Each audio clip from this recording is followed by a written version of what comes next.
Welcome to the Black Hat India podcast. Today, our guest is Praveen Parihar, CISO at Razorpay, a platform that sits at the center of India's digital payments economy and processes transactions for over 5 million businesses. Praveen has 14 years in cybersecurity and fraud risk management, fintech markets in India and Southeast Asia, and he's one of the leaders who will be part of the Black Hat India conversation this October. Hello, Praveen, and welcome to our Cyber Leaders podcast series. Thanks, Ayush. Thanks for having me on the platform. I would like to start by learning a little bit about your professional journey. You've built a career that crosses fraud management, compliance, cloud security, and now CISO leadership. Most people specialize early. What drove you to stay broad?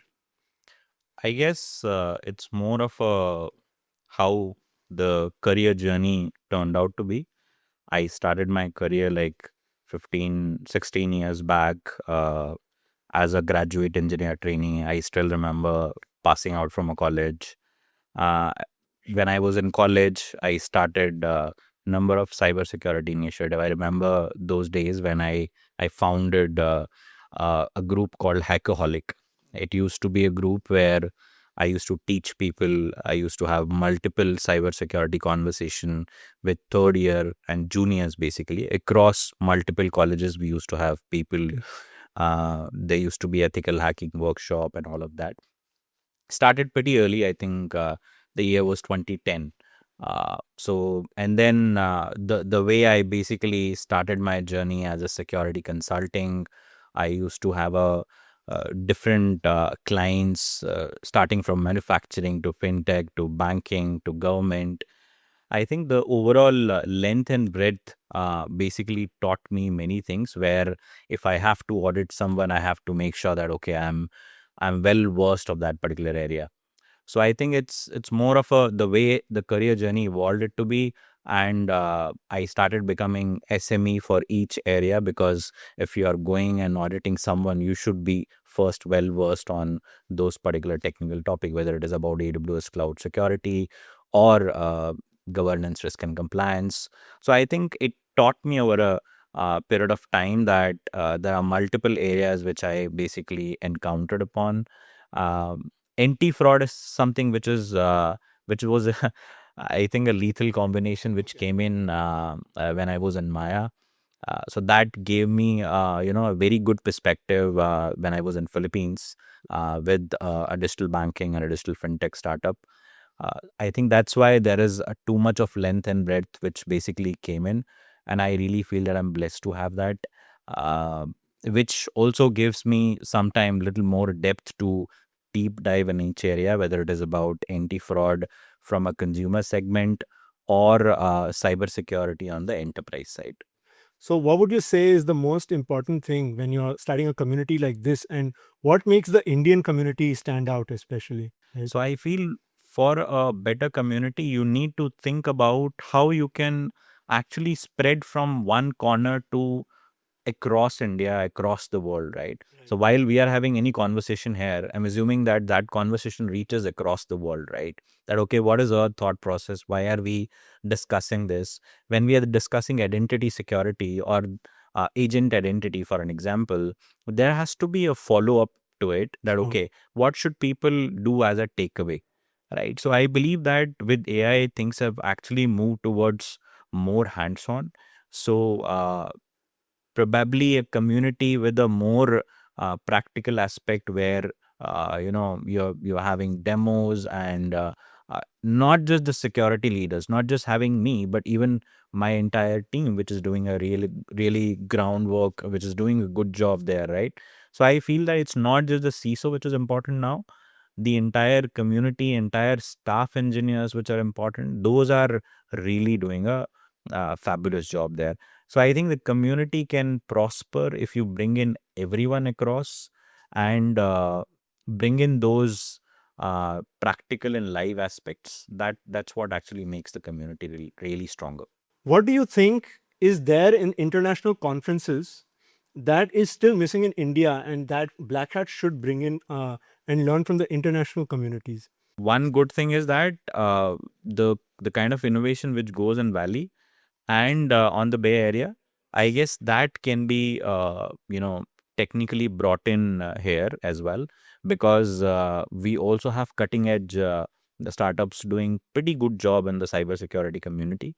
What needs to evolve here is the VC's part, where I still feel that there's a good amount of work, good amount of ecosystem which can still evolve within India.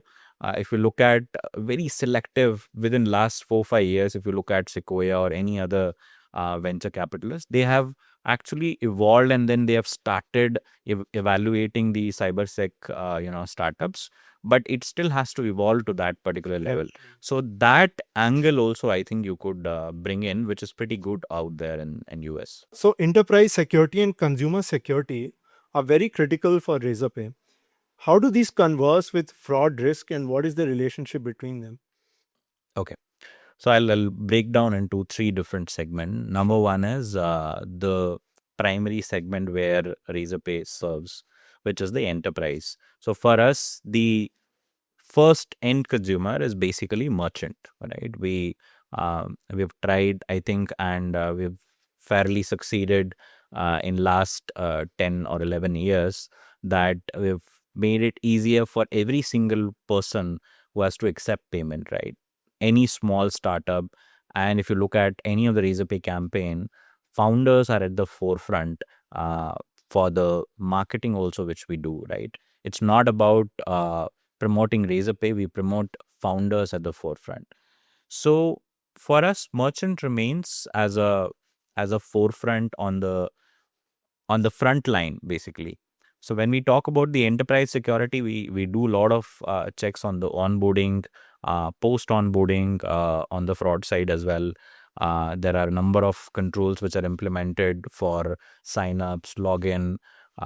So what happens that we have a different team on the fraud risk management team which takes care of it, but we have a close collaboration between the security and fraud risk team for any sort of controls which are enforced.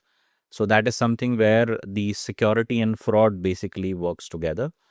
And when we talk about consumer side, I think you must have seen, I don't know, when we launched the agentic payments at GFF, the primary focus with the help of NPCI, of course, was to keep consumer at the center, giving control to the consumer, where consumer gives the consent, takes control of that particular, let's say, amount limit. Let's say I want to authorize payment of 5,000, and then technically the payment happens for that, right? So consumer remains at the intersection, because ultimately consumer is the one which is coming and making payment, right?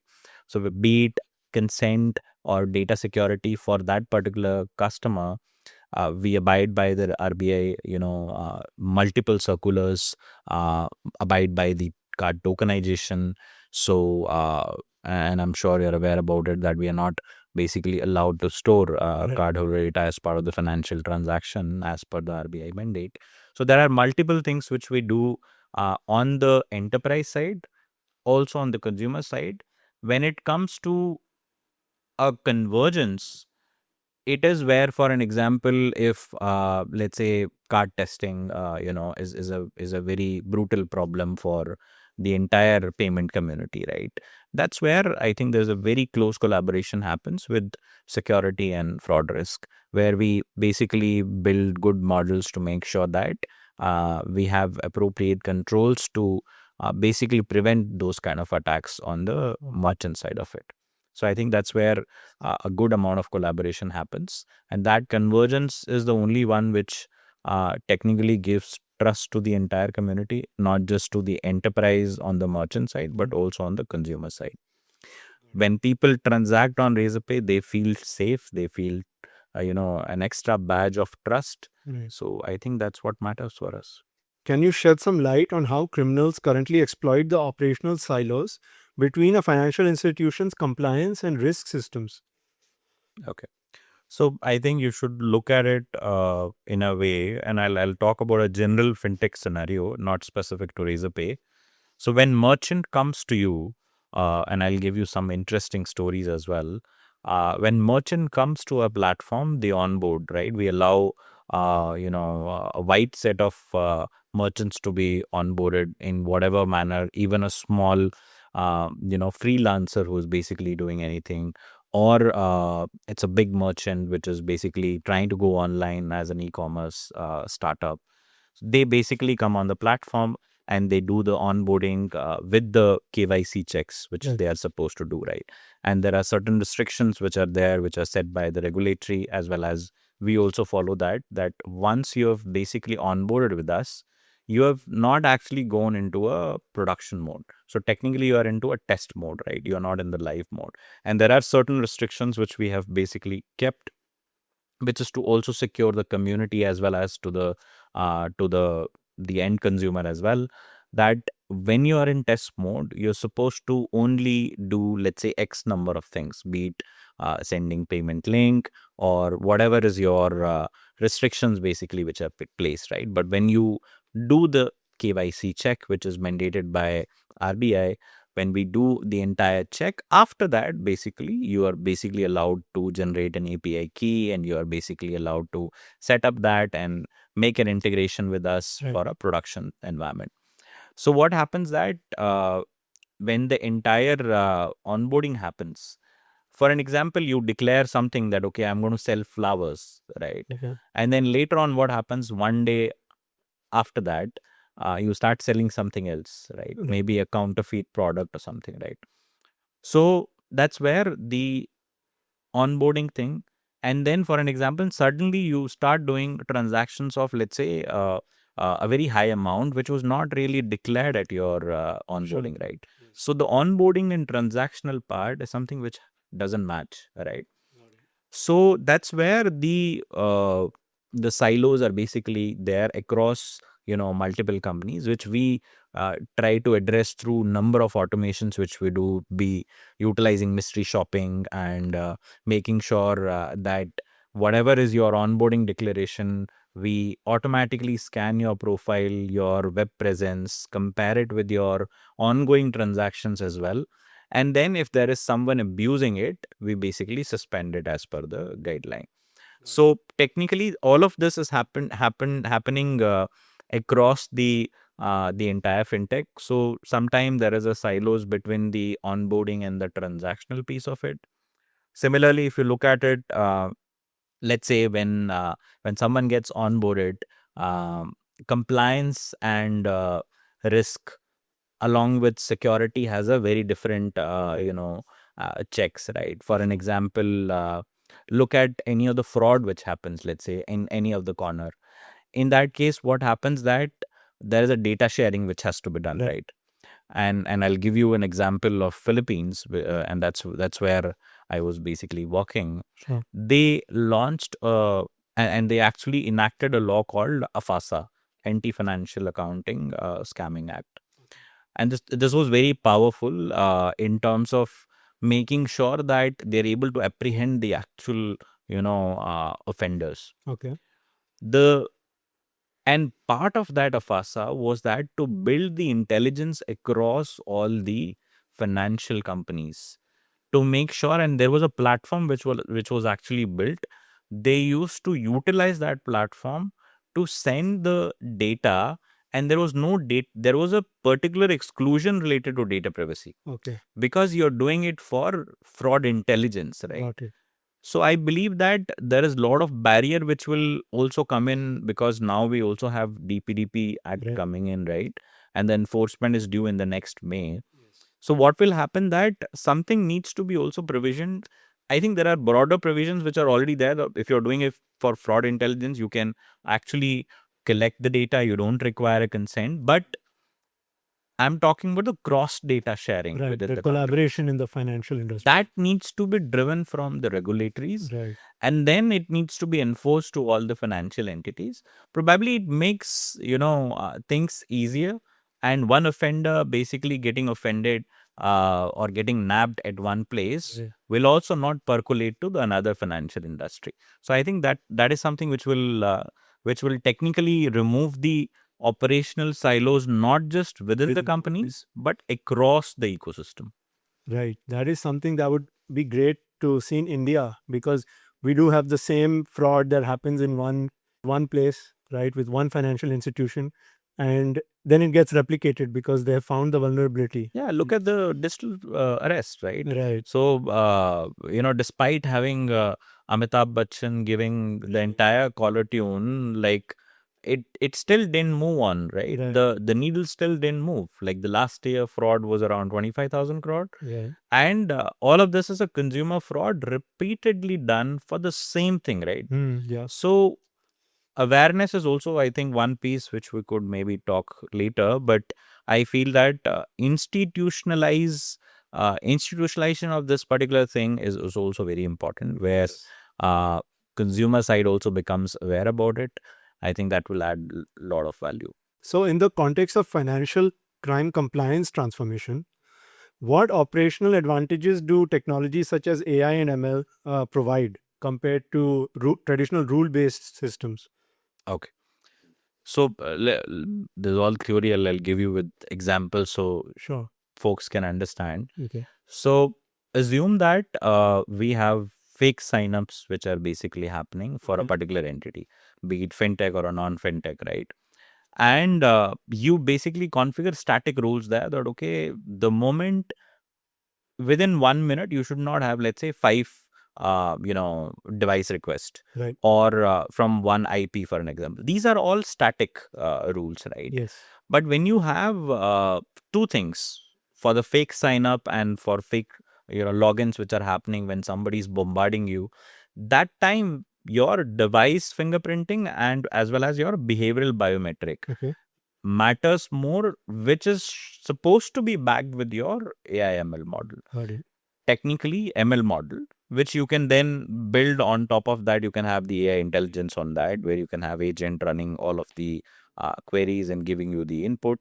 But what I'm trying to say that this is pretty more effective as compared to the static one, which can easily be bypassed in a fraction of seconds. Right.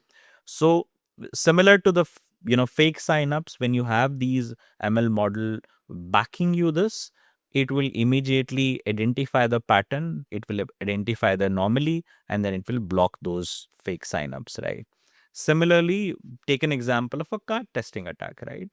If you just have a rule that, okay, if one card is actually, having a failure rate with a 1 rupee transaction or 100 rupees transaction, block, let's say, within 1 minute, if there are five happening from one device, again, static, right? Right. That won't really work. So I think in multiple scenarios, I think at least us, we have already figured that out. But some of us are still figuring it out that, okay, how do we move towards that? But I think most of the fintechs, banks have actually embedded the model of ML at the back, so that you don't have a static rule-based things, which is anyway not going to work in the AI world, right? Right. Yeah. So, what is the most effective approach for sharing threat intelligence among all security and risk teams within a financial institution? Okay. So I think, as I said, the layer between the sign up, onboarding, and your transaction layer. Right. So the way you basically, if you build, let's say, three different solution, the onboarding sign up thing, you have integrated with one different SDK, which is taking care of, for an example, your fake signups, right? You have, Right. let's say, you have captcha for it, right? Right. Then on the second layer, for let's say, for making sure that you have the onboarding related checks, you have a different tool, right? All these three different solutions, three different SDK integration, they are not talking to each other, let's Right. say. So instead of you talking to the other team, your solution should technically integrate with your central solution, and that is how your anomaly detection should function. So when we talk about the individual teams silos, that is how you can technically. So for an example, let me give an example. Let's say there is a fintech, there are fake signups happening. Okay. And then once the sign up happens, this guy is basically sending like number of payment links to end customers. Okay. Right. Which simply means, and now the risk is supposed to suspend them because they are fake, correct? Yeah. But this is also a security issue because that's a fake sign up, right? So what I'm trying to say that unless that particular thing, combines into one intelligence, Right. you will be struggling with one guy doing a suspension of the account, another guy doing a protection of the sign up. So I guess even if I can't promise that, okay, you'll only have one solution for everything. Even if you have multiple, you should basically build the intelligence at the back, which makes sure that these are integrated and you have a final decision on that. What specific shift in leadership mindset and organizational structure is necessary? Because it's like an ongoing arms race that we have with financial crime. So, dudes would like your insight on that. Uh, I think the whole strategy needs to be reinvented because the way you were basically having now, you have two problems. One is earlier humans were browsing it, right? Now bots are browsing it. Right. Legit bots are browsing it. And then on the other side, you have fake Fake bots. folks, right? So you have real agents browsing it, and then you have the bots, which are basically now, if your solution is not able to make out the difference in between, that means that either you will end up blocking the legit ones, or you will end up not actually identifying the bots. Correct. So when I say the strategy has to be reinvented, which means that you have to relook at, okay, how the agentic era is bringing that particular change to figure out that, okay, within my sign up, what strategy I need to change. Because now I'll have a scenario in next few months. In fact, it's happening now, where the agentic commerce is going to go in. People will authorize their agents to go and browse through, right, and make a purchase. Correct. So in that case, how do you must have seen the Amazon chapter, right? They're not allowing the the other agents to actually hit and then search, right? But then, of course, it can only go on up until a certain stage. But what you really need is to change the entire strategy from and look at every single area. Every single area is changing, right? Look at identity security. Now the non-human identity and the agent identity is something which is taking an absolute privilege, right? What are you going to do with it? There as well, you need control. The risk which you had earlier, it was more of a deterministic thing, right? Now you need real-time autonomous red teaming for your infrastructure, for your apps, for your agentic apps, right? You can't really have like one-time pen test which is done and then you get away with it, right? So I feel that and I think very pertinent to it, actually RBI released a circular for all the financial industry, that you evaluate that, okay, how Mythos is basically making the entire shift. How will you respond to it? What will be your remediation strategy? Will you be just doing us at same pace? Then it's not going to work, right?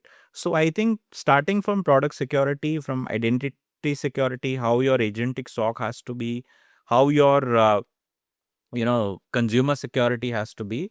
I think that has to change. If you look at, especially from a financial crime perspective, one more thing which I would say that, and probably you can also embed in your black hat thing, that there is no significant amount of investment and push coming in from a consumer industry perspective. Everybody, tomorrow, if I have to, build something few years down the line, I will never think about a consumer product, because maybe that's something where the innovation doesn't basically get pushed.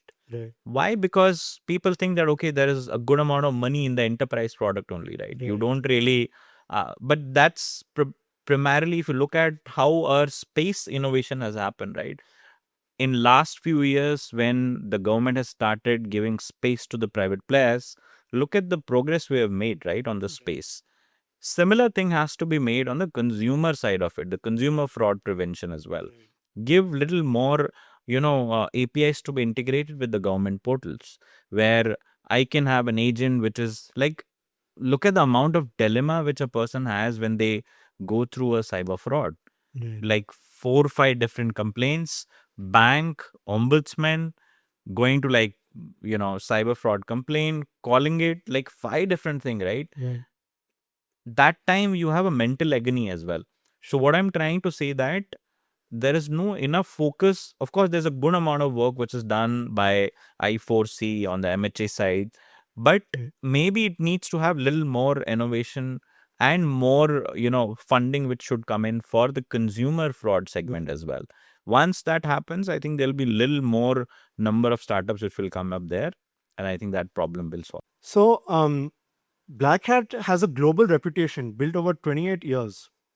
What would it mean for that brand to land in India specifically, not just as a geography, but as a security market?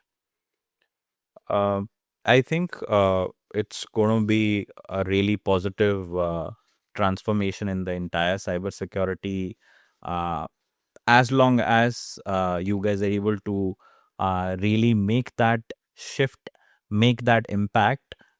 It will definitely make a big impact. So all of this is something which will take the entire community in a very good shape for India.